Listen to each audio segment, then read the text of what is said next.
Yassas, everyone, and welcome to our third and last Greek Ancestry Summer Webinar for 2021. Today with us, we have a very special guest, Dr. Angelyn Balodimas Bartolomei. She's a professor in the School of Education at Northpark University in Illinois. In both Greece and America, she earned degrees in Greek Studies and Social Work, Greek Pedagogy, Linguistics, and Comparative International Education and Policy Studies.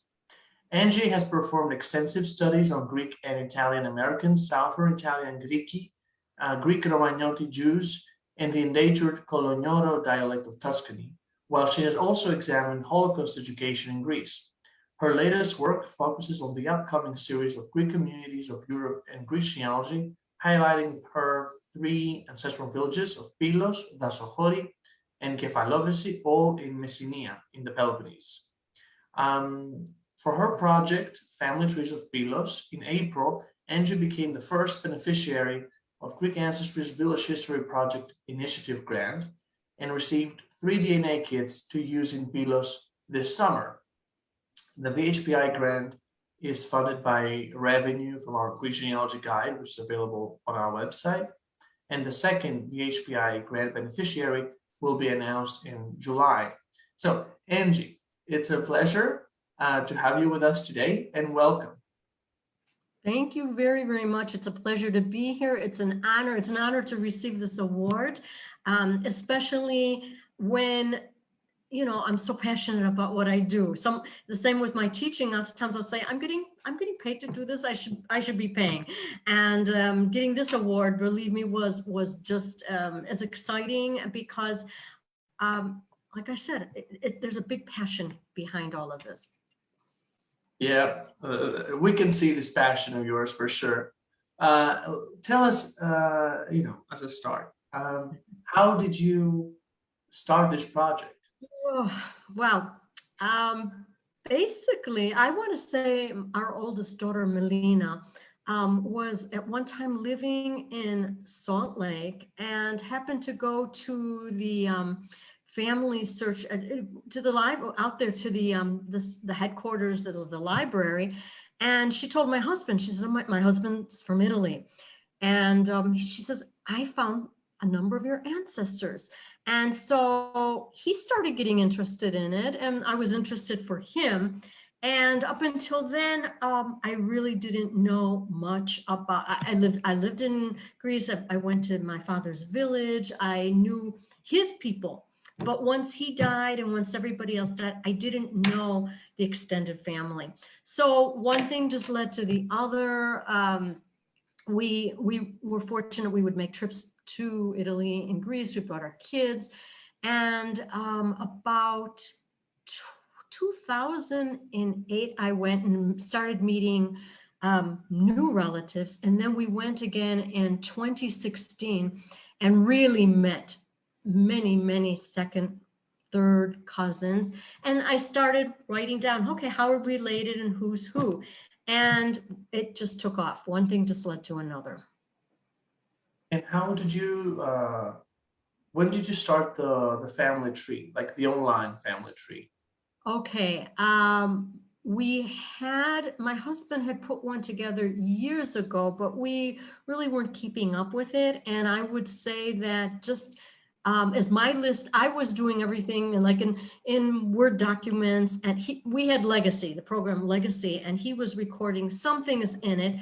But I was just taking, anytime I got documents from Greece, I would just be going through them and putting different families together. And it wasn't until this year that I started entering them to Legacy, and then my husband expanded. We started the tribal pages, and which at that time was only about 1,000 people from Pylos and the surrounding areas. And now, as of today, I'm over 3,000. So just in a few months, just really, and it's just great because I've met through visits, through doing DNA, so many relatives throughout the world, and we are all there's a lot of us who are very serious about this. I have a distant cousin, Gary, in Oregon. I've got Spiro in Australia.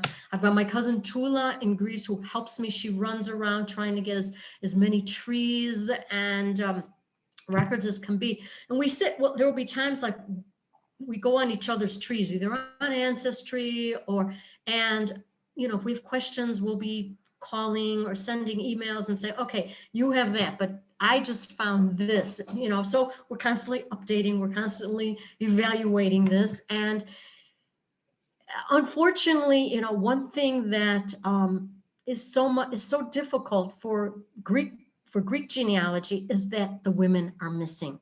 My husband has gone back to like 1400s.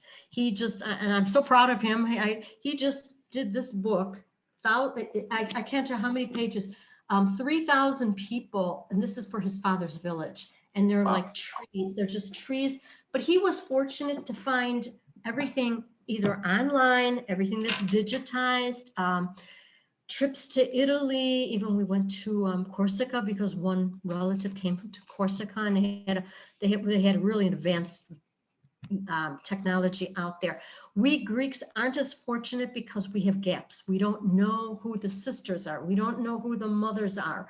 So that kind of holds us back until we find somebody's tree and we'll say, okay, maybe she's the wife, this is the one that we've been looking for.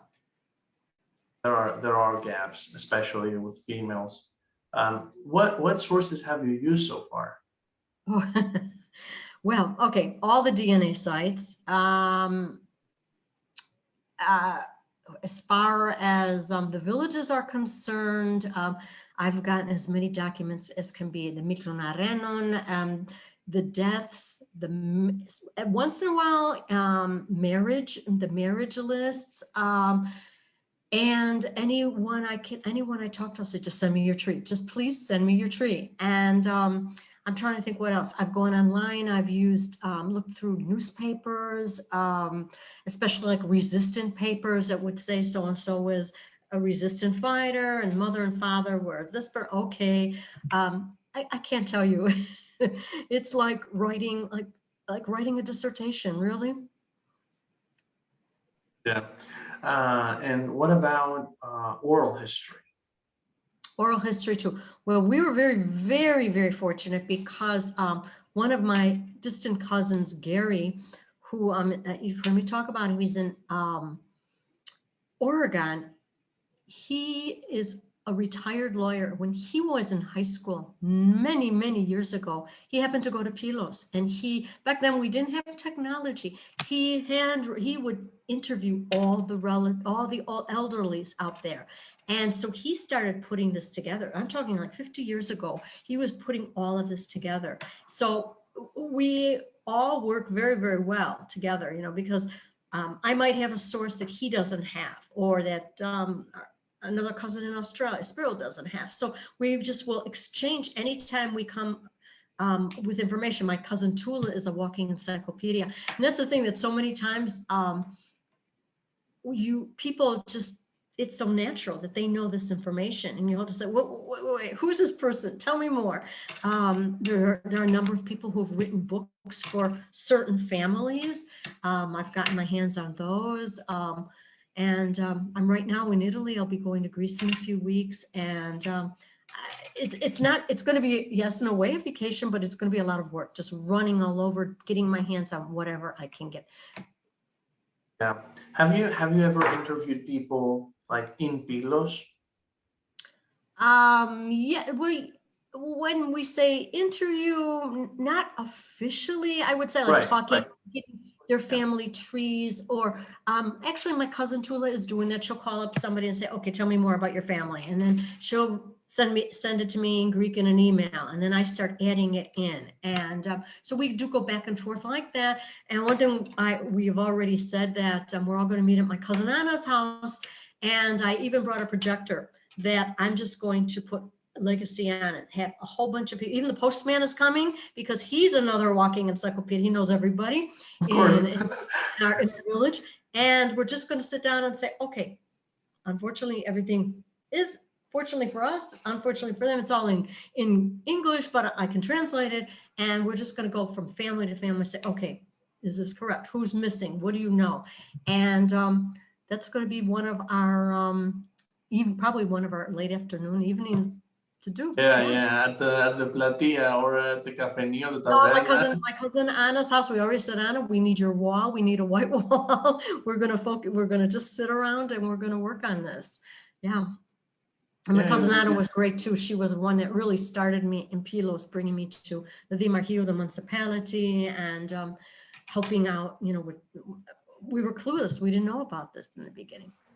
Yeah, it would be great if you, like, when you get there and when you build you know, a relationship of trust with locals, if you could also ask them to give you photos of their families that you could scan. Absolutely. That has to go on tribal pages. That's what we were saying, that we want a lot of the old ones, and people have them out there. And I'm past the point of just meeting a lot. I'm always meeting new people, but I have so many people out there that's on my list to do. That's one thing. And to Make run sure through the go ahead. I'm sorry, go on. Yeah, make sure whoever gives you photos, ask them who is in the photo. And yeah, because occasionally we get photos and then afterwards we're like, okay, so who are all these people? Yes, exactly. And we have found that, especially with the elderly people, like my mother, who is 96 years, almost 96 years old, and her sister is 90 years old. Lots of times I'll be talking. Well, I'll say, would you know anything? We don't really know anything about these people. And all of a sudden they'll be talking. I'll say, wait a minute, who is this person? Oh, that person is so-and-so. So we've seen that many people think that they don't know that much, maybe because they can't write up a family tree, but they have so much knowledge. They really do, that they can share. Absolutely, yeah. This is what you just described is so true. Like, I don't remember anyone. I don't know the stories. Why did you care? And then they just start giving information randomly and by mistake sometimes. Absolutely. Yeah. So now the family tree on tribal pages. What's like the time frame that it covers? Oh, I would say that we go back to 1700s. Okay, not with all the branches, right? No. But there are some that, because, if you look at all the official documents, when they start out, they'll say so-and-so was born in 1805 or, about 1805. So then you've got to just say, okay, so then the father, and sometimes you do know who the father is, you just don't know the date. So you subtract like 25 years and you're into the 1700s. You really are. Yeah, I'd like to keep going even further back. Yeah. Well, there's always, of course, a question like, how far back do you really want to go? So, like, Yeah. what's the goal of the tree and of the research? Is it to just go far back or to learn more about the people you already know? Exactly. And there are two schools of thought here. There are some people who don't care about the past. They just want to know like more the recent people, people, maybe the last century. They don't care to go further back. Maybe 3-4 generations, that's enough.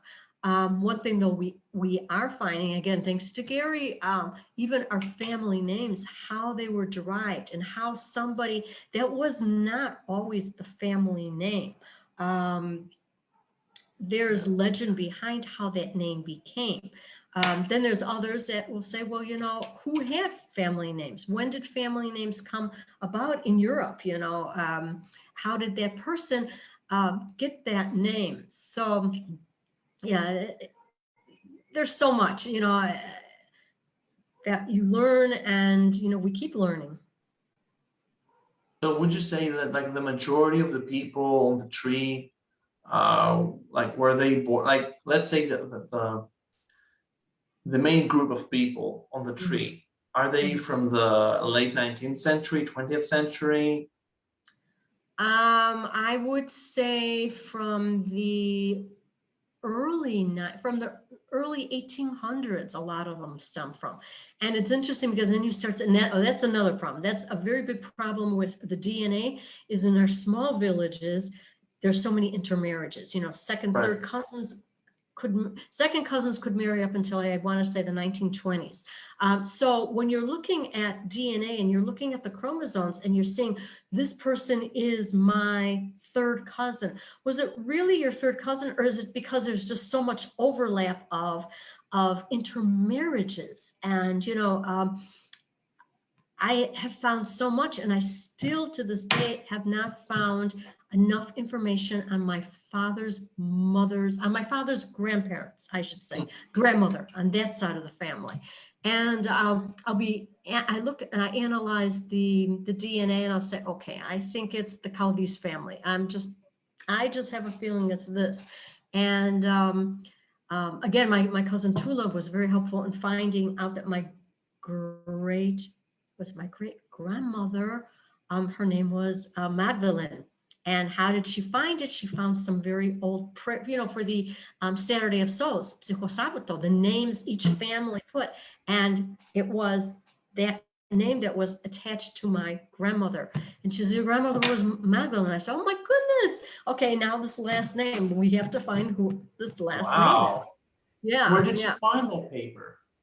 In the church had very old prayer, they kept all the papers.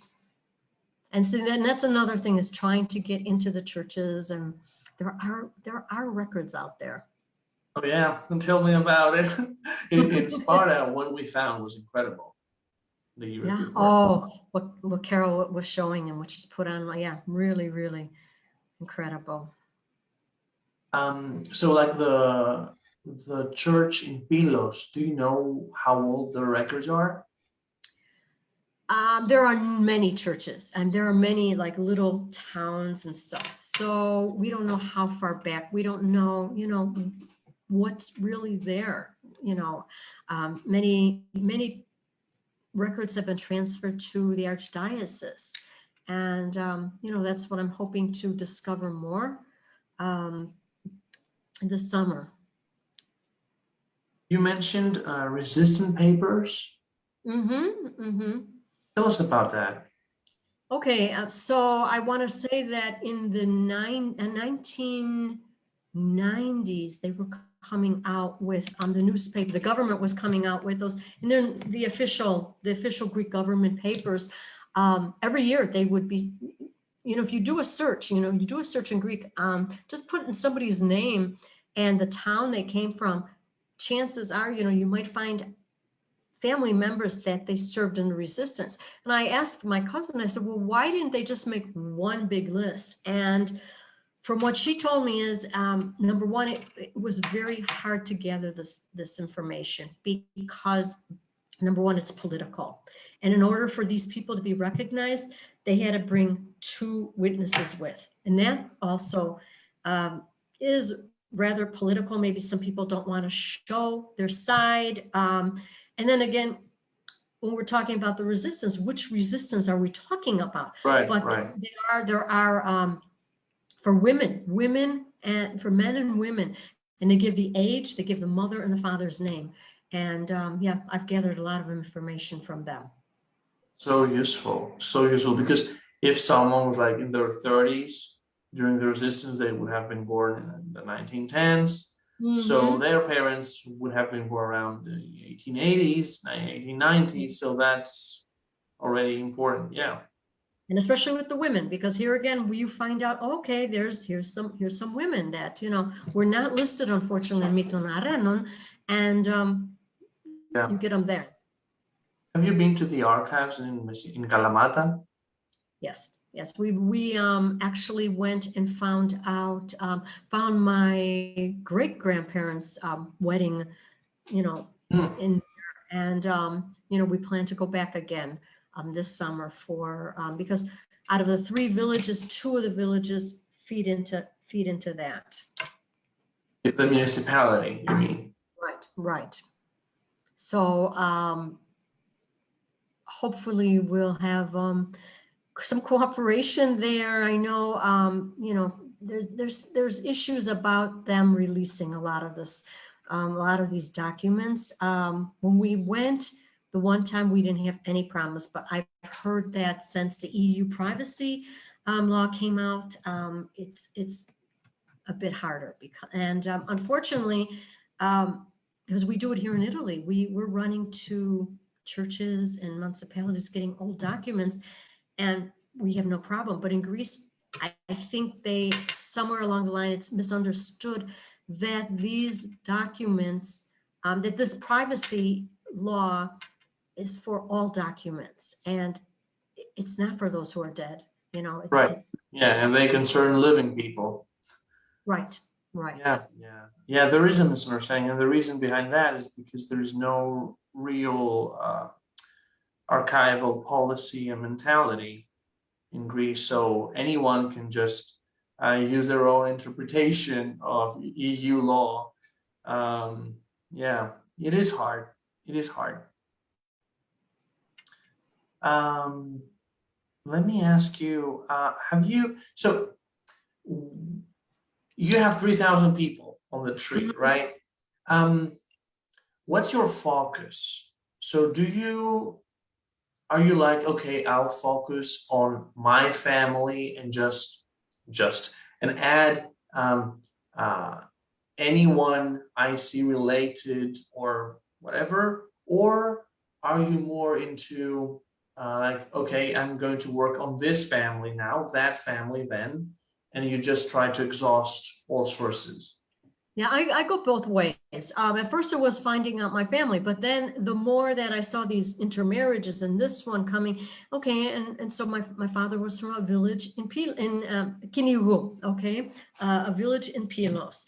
And I can't tell you how many people eventually just came from Methoni or other neighboring villages. So that just opened up the tree altogether. The last few days, this last week, what I've been doing, I've been taking the marriage list from Pylos, which is another village next to, it's part of Pylos, and my yaya's sister married a man from there. So that right there, all of a sudden, just this last week, it was an epiphany. I said, oh my gosh, now I know why my father always said, there are our cousins, there are cousins, there are cousins. And I just started saying, whoa, this one married that one, and that one married that one. I said, now I understand why, even with the immigration records, like from the early 1900s, when somebody was going to, from another family, go to stay with my father's one brother or his father, my papu, and they'd call them uncle, they'd say the cousin. I'd say, well, you know, Greek, everybody's uncle and cousin. But then I realized, no, there's a lot more here than just calling somebody Theo or, you know, my cousin. Yeah, that's so interesting. And the reason I asked about, your research strategy or priorities was because, you're doing this on your own. You have some help, Tula, for instance, but you mostly work, I guess, on your own on this. Right. So, for instance, I know the guys who run the Family Trees of South and Parnon. Yes, I watched them on the conference. Right. Right. But they are two. And then we were, all the other members of the team. So everybody was adding names and information and sources all the time. Do you run the Family Trees of Pylos tribal pages website? Do you run it on your own? Yeah, we run it on our own, and we're asking for people to send us. A few people wanted to put their own on, but see, you run into a lot of problems because if, for instance, a tree differs from your tree, it's going to goof up. Also, the spelling of names. Do you spell Dimitri with Dimitrios, D-E-M-E-D-I-M-I? All that's going to cause, confusion. So we prefer people just to send. We've had some people say they are going to send it to us, And then we sit and analyze, and then, you know, tear it apart and say, okay, or question, you know, again, my cousin Tula has sent me other people's, and I'll be on the phone with her. And it's interesting with the Greek ones I had told Carol this, you see some differences on family trees in Greece and in America. Many do not have years, dates. Okay, Yep. they just keep putting down, you know, son of, and so you have to be doing your math. And my husband has literally made out this little thing, 4, 3, 2, 1, this year, and so we're always putting about. Another interesting fact is if a baby died or a toddler died, especially very, very sad around the Spanish flu, you know, families, oh my goodness, I came across one family in a tree. Every year they must have lost 8 or 9 little kids, and very, very sad. But I'm saying, actually, this is in my tree, they would not have put these dead babies, Right. children in the tree. Where I'm finding them when I go into the death records, and I say, oh, I realized that my father's one brother had a twin. And I said, we never knew. They wouldn't talk about that. They didn't say that. You think they wouldn't talk about it because of, like, they wanted to forget, or because they just, so whoever was then compiling the information and building the tree, they just thought, you know, we will only include the living, those who lived long. What do you think was their I idea? don't know. That's going to be one of my questions when I go this summer. And I'm going to start talking to Greeks and say, why, you know, in your tree, you don't have this. I have found this information, you know. Another thing that was surprising is that names were every baby that has died. And I'm talking about a baby that could have been born died the same day it was born or a few days later. It had a name. Yeah. We're, you know, today I'm used to everybody saying bebe, you know, the baby has no name, the baby has not been baptized yet. So I don't know if they did a instant baptism, you know, I don't know what they did back then, how that happened. I think that the priests would just go and baptize, how do we say that in English? The chrism? Yes, exactly. But that's really interesting because, you know, there's this Greek naming tradition that the first son has to take the name of the paternal grandfather, and sometimes things get really complicated when you have dead infants,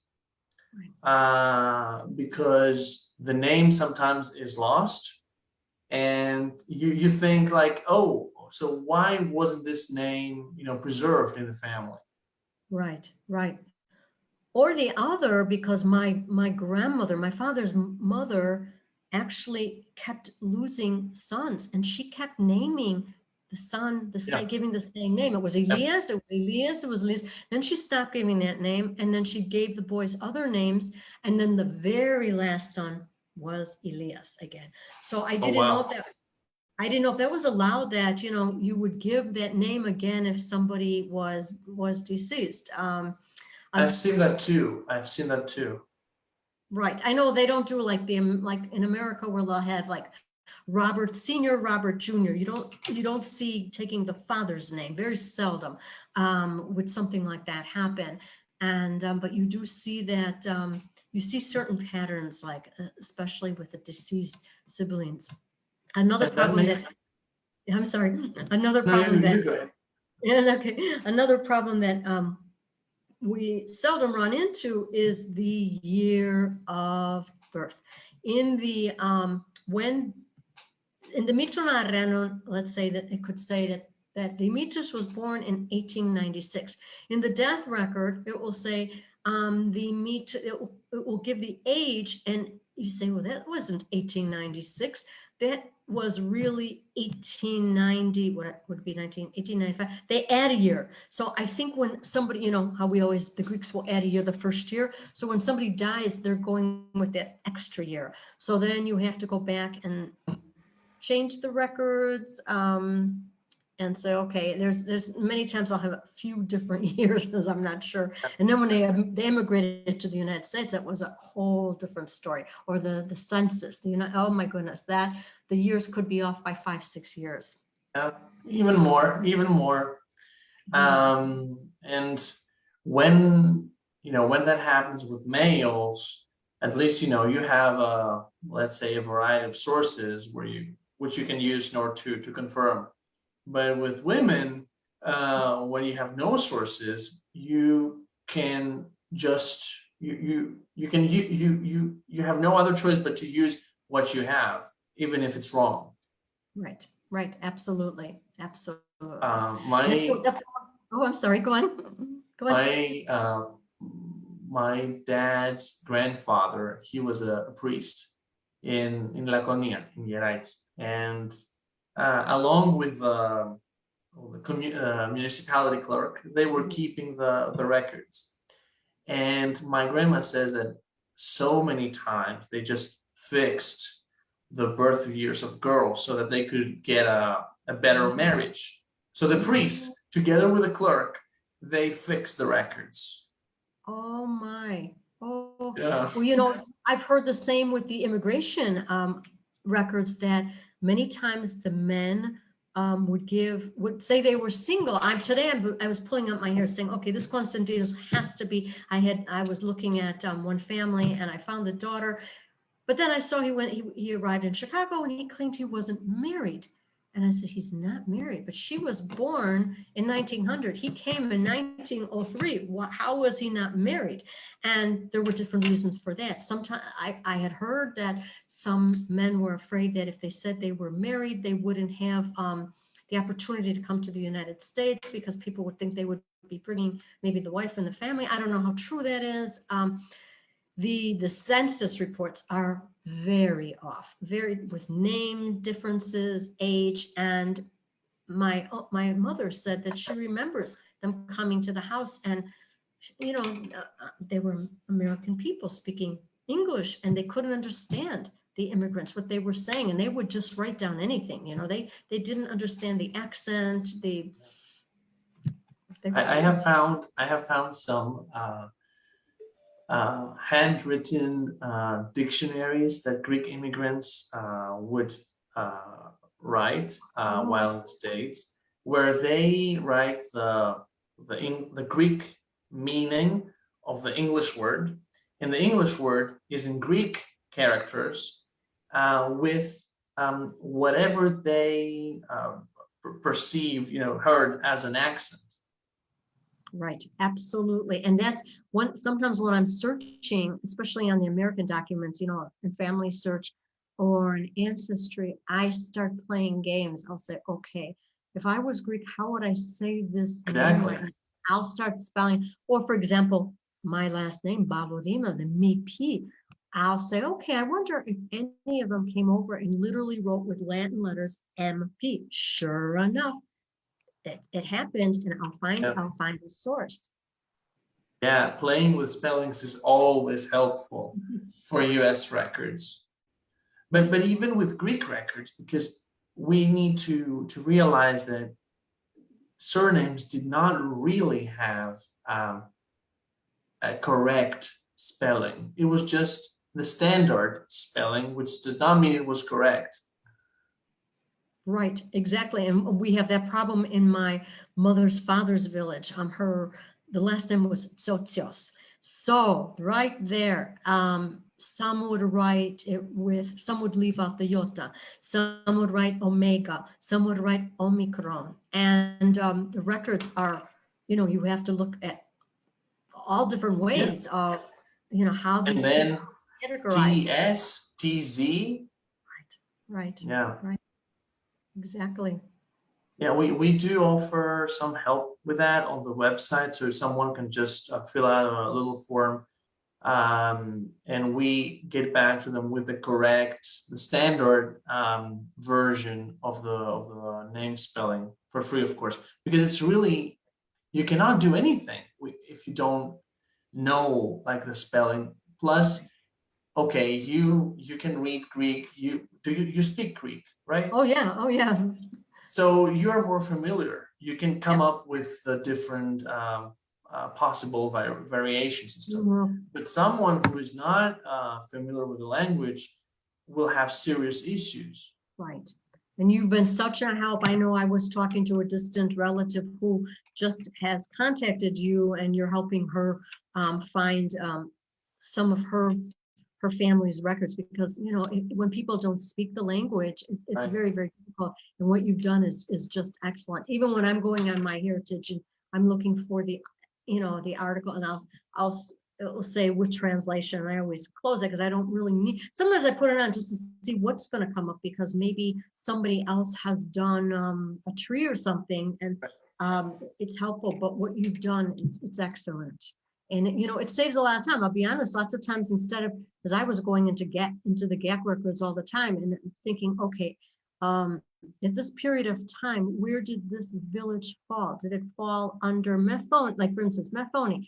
Did it fall under Pylos? And the same with my mother's parents' villages, where one village is right on the border of Arcadia. So I'd have to look at the history at the time and say, what was it called? Where did it belong? Because these records might be there. But using your site, I don't have to be searching. I'll just put in a name and it comes up. It's easier. Right.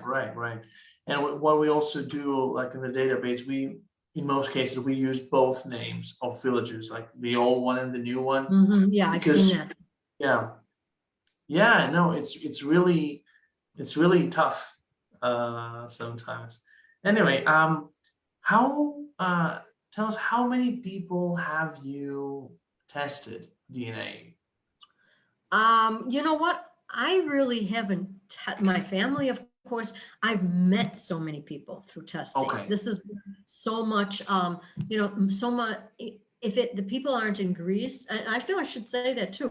I've met more people. I've done all the tests, and I have just pulled in so many relatives. And actually, and then there's sometimes I run into a distant relative who doesn't speak the language, doesn't know much about the Greek traditions of religion, and I will say, okay, give me some weeks. I'm gonna go find some papers for you. And so I've been like sometimes playing the genealogist and helping the person out, say, okay, this and this happened.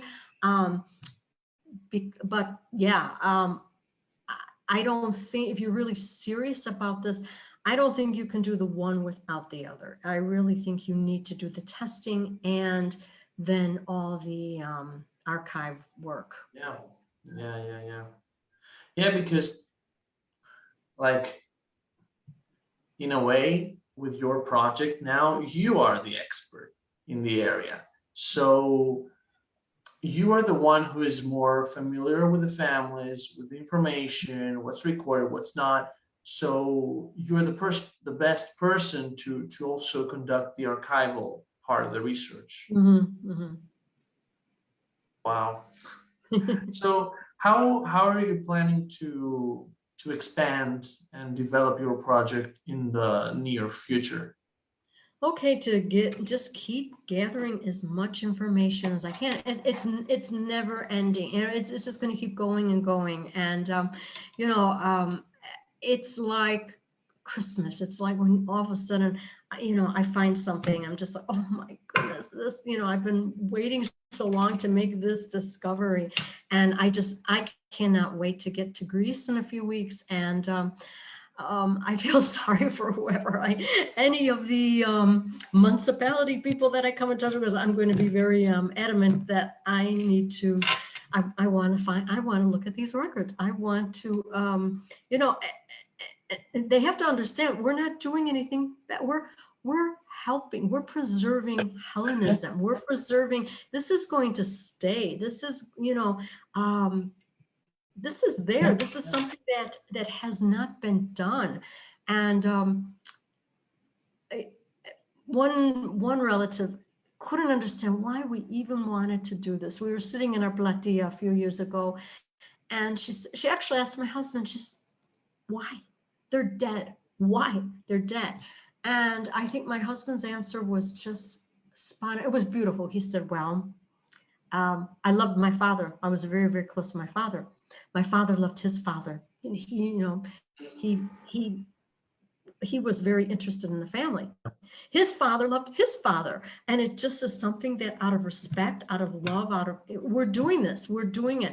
I just think that after it's, if we don't do it, there's just so much lost. There really is. Yeah. And that's why I wish there would be, I don't know, more cooperation with the government in understanding what we're doing. We're not stealing secret information. We're preserving. We are, what you've been doing, you and Carol have been doing, and Yanni and all of you. I mean, it's incredible. And what the other people that I saw, on the at the conference that you had. Yeah, it's amazing. It's wonderful. And, I congratulate all of them because, like I said, we're preserving our ancestry, and we need to do more. It's history. I've brought it into the classroom. I teach, one of the classes I teach, I go into immigration, and one of the students' assignments is I introduce them to family search, and they have to go on, and some of my students may be like 4th, 5th generation American, and sometimes they'll get all teary-eyed and, oh, I don't know where my ancestors came from, and so I've learned to avoid that. I'll just say, okay, if you know your relatives, if you know someone that came from another country, go on and try to find somebody. If not, find somebody you like. Go into a country you like. And it's a project that they do. And I can't tell you how many of my students came back and said, do you know what? My parents weren't interested in this until I showed them what I found, all these records. Now it's a family project. So it's something that I'm really happy that I'm teaching my students about. Yeah, same in Greece. Like as we were saying at the beginning, there are many people who are like, oh, why do you even do this? But then when they will see, their parents or grandparents on a little book or on a website, with some information, some records, it is then that they realize the importance of this because they can relate to it. Mm-hmm. Mm-hmm.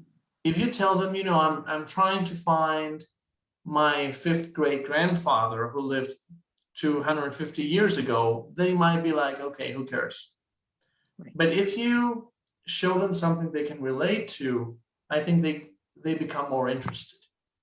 Right. You also, there are times where you do run into some, especially today with media, you can find everything. And, you might run into some family secrets. Well, the same with even the DNA testing, you have to sign and say that, okay, something might pop up that I didn't know about. And, to be professional, you're not going to bring this up. You're going to, sometimes if there's been a few marriages and they don't know about, that might be a little tricky, but yeah, I have run into a few times where people just didn't want to talk about their past. I said, okay. Yeah. What do you do with the stories? Do you add them on the tree, like as a side note or something, or do you record them somewhere else? That yet we haven't entered. Eventually, I'd like to be doing so much more about the villages, the history of the villages, people's stories. And that, you gave me an idea, because that's one thing I can also, when I'm out there this summer, I can ask, people, do you want to tell any special story? And we'll put it on the site. Some people are very happy to do that. And there's so much, Greg, to do that. There's just not enough time. Do you ever record people? No, I have not done that yet. And that's something that, Gary was doing years ago.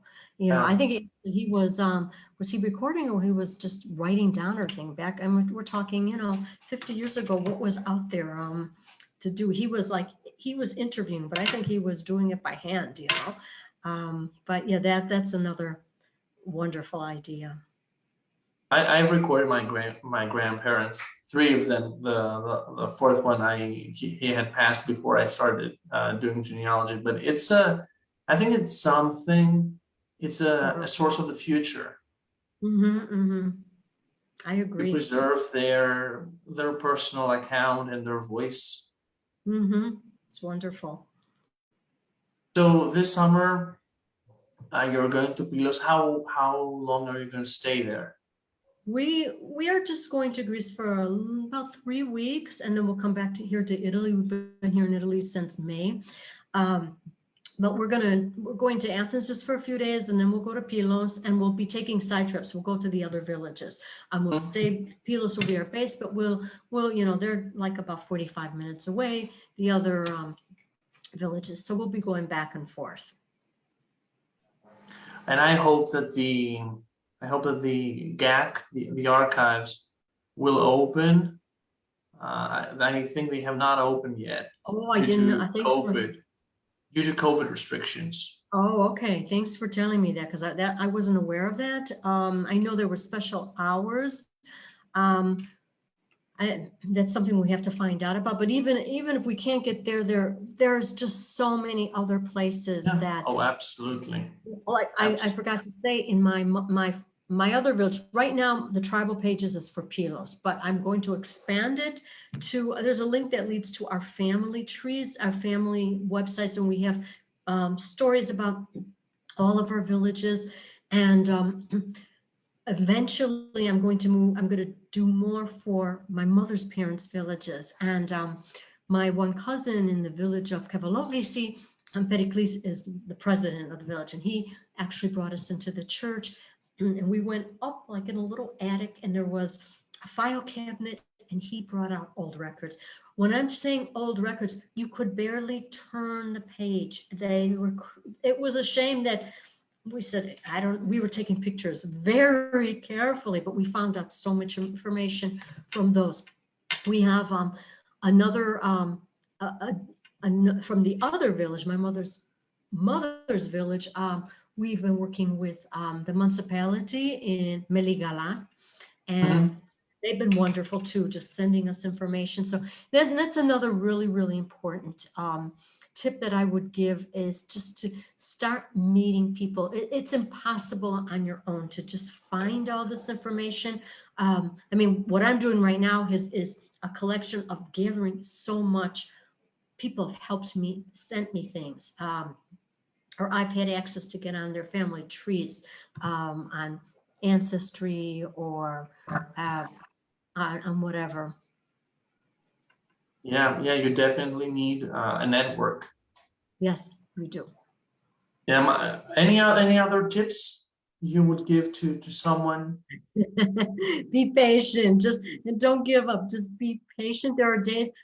I had one day where my husband barely saw me in our house. I was up in my office, and I just said, "You don't know how much I have found today. You just don't know by what it was like a jackpot." And then there's days like, maybe it was 2 days later, where I was just like, finding, and you're gonna have days like this.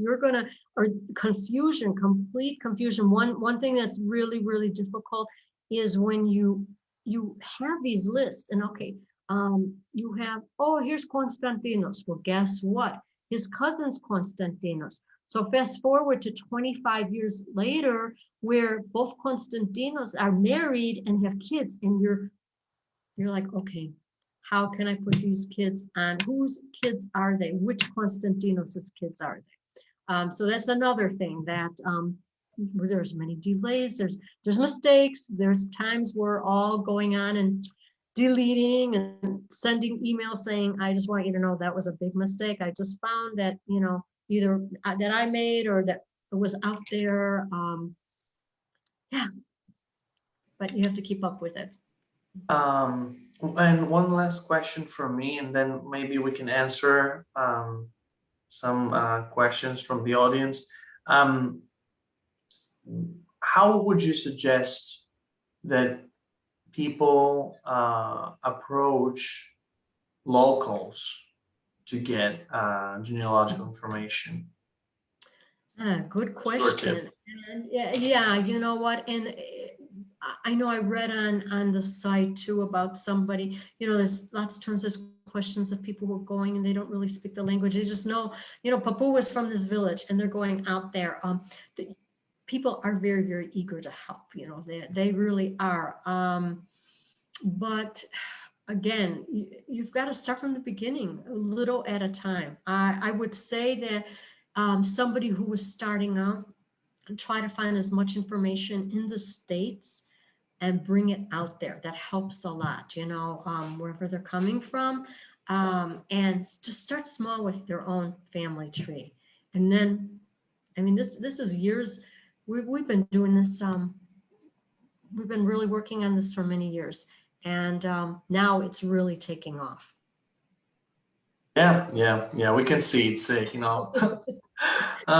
let me get you some questions from the audience. So Peggy Dunkerley, she's asking if the resistance papers, can they be found on, so they are found online, right? Yeah.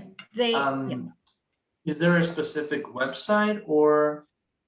I know, I want to say Georgia Stryker actually had written about this on her site. They're the Hellenic Republic. It's called the Greek Gazette.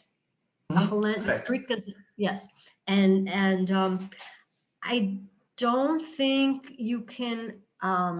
If you go on, there is a search thing. I want to say in English, but I do everything in Greek. I just do it in Greek, and I'll just go into Google and I'll just put somebody's name. I'll write a name and I'll just say, the village. And every once in a while, it just pops up. And then what's really good in the Gazette, sometimes I'll just put the town and a number of names come up and I'll say, okay, here we go. So the government's newspaper is searchable through Google. Yes. That's a good, I could send you, Greg, and if you want to post, I can send you, the site. It's the site of the Greek government Gazette, the newspaper.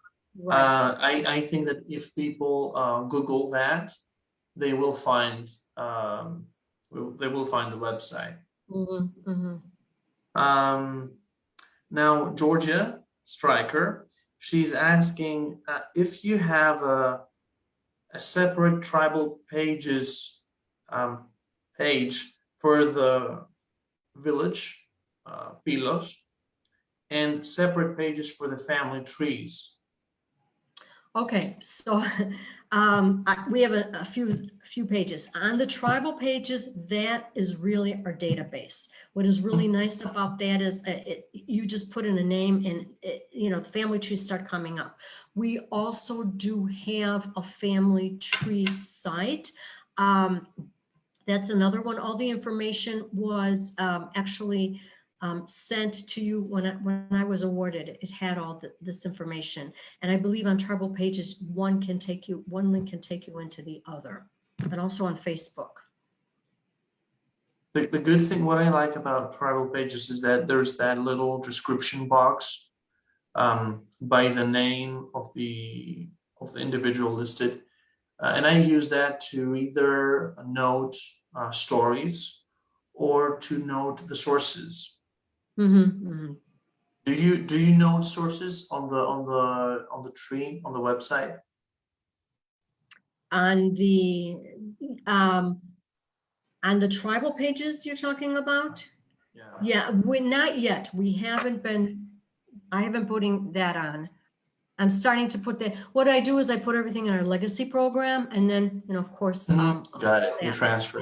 And that I haven't been doing yet. My husband has been doing it. I want to eventually put the pictures and all the documents, where everything has come from.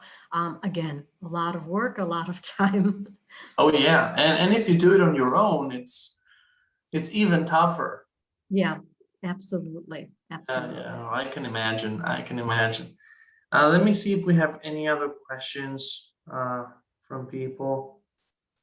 When someone, first of all, how can someone send you their family tree so that you can work with it and integrate it? Okay, that's a great question, and I hope to get more family trees on the tribal pages. It will say, please send it to us through tribal Oh, pages. perfect. And there is an email address or a contact form or something? Yes, yes. Okay. And when they send you a tree, do you ask them for their sources? No, we haven't. We've been thinking about this. Again, like I said, that if it's something that most likely, like in these towns, we have the connection. So when we see it, we're gonna say, okay, this does link with that. And if there's questions, we'll be talking to that person. The same thing we see on like My Heritage, people's family trees. Unfortunately, when you ask people, you know, I've sent out so many things saying, you have this person and, you know, this person married that person, all our other sites have different name. Can you give, lots of times they don't answer. And that's, and that was one reason that in the beginning, we were thinking about this. I guess on tribal pages, you needed, my husband is the administrator, so he has to put everything on. But some people wanted to just be able to come and put their own on. And like we explained to them, it would just be almost impossible, very difficult to do, again, with different information, different spellings of names, different dates. It would be difficult. We prefer to get them, study them, and communicate with the people. This was all super interesting. Thank you so much. I think we can end this now.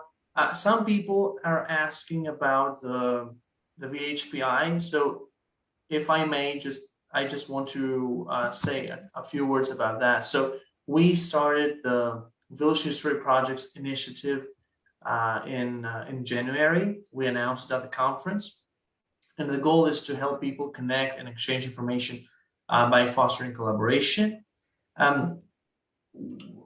A village history project, it focuses beyond a specific surname. It's to include lots of people from a specific village, a specific area for an extended period of time. Any project can be included, whether it has already begun or if it's still being planned. At the moment, I think we have over 20 projects which we have admitted into the program. There is a VHPI register on our website, so people can get informed and encouraged to launch projects of their own. And there are many benefits for projects that are part of the program, discounts on Greek ancestry records, and they are considered for the VHPI grant, like Angie here, in which case we donate books, DNA kits, or other stuff to people to just support them in their efforts. It's symbolic, so it's not like we gave 3 kits, for instance, to Angie. That's not a game changer, but I think it's an encouraging gesture. What do you think, Angie? Absolutely. I was very grateful. I was very grateful to be chosen, especially as the first one. And, you know, I congratulate you and Carol and everybody, and Georgia, everybody else, because it's so nice to know that there are a number of us out there doing this. And we need, you know, I think we need more support. We need more help. And I'm not really speaking financial. And financially, it helps too with yeah, it does, with all the subscriptions for all, you know, I can't think right now, you know, to get a better better access to records and that, yes, exactly, you know, to get a higher package, let's say, like you go onto My Heritage, if you pay more, you get this package. Okay. So that helps a lot too. But I think the moral support, you know, that if I'd like to see, you know, this organization grow and, you know, to be recognized by Greece for us to go and say, okay, this is who we are. This is what we're doing. We're not doing anything bad. We're helping. We're preserving health. We're not weirdos. Exactly. Yeah, yes, exactly. Exactly. Thank you. Ευχαριστούμε πολύ. Και εγώ. Γεια σας. Καλή νύχτα. See you in Athens. Okay, sounds good. And good evening to you, good night to you, good evening and good afternoon, wherever everybody is. And hugs and kisses to all of you. My family too, back in the States. Bye. Bye-bye.